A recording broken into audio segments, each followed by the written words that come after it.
məhəbbət həyəcandır, necə də sirdi nihandır. Özü bambaşqa məkandır, bizə hər işdə təkandır. Desələr sevmə amandır, bu yalandır. Gətirən insana qüvvət, ulu qüdrətdir məhəbbət. Yaşadan aşıqı əlbət, bu məhəbbətdir məhəbbət. Qalaraq eşqə giriftar,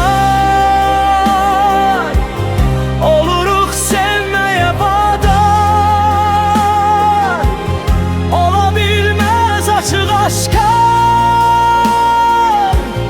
eləyən sevgini inkar.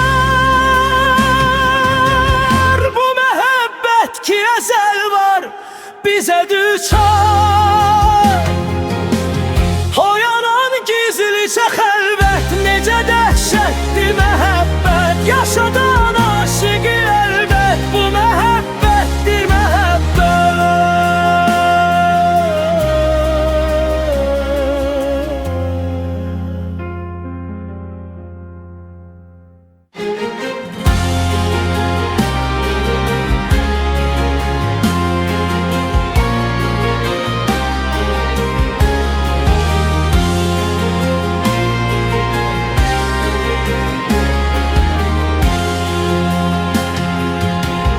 Düşərək eşqə çox insan,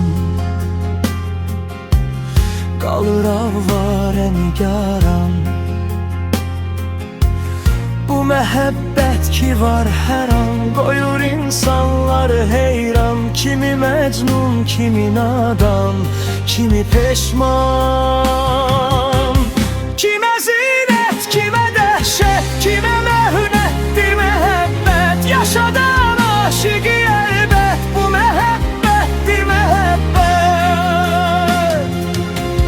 desə kim sevgi nahaqdır.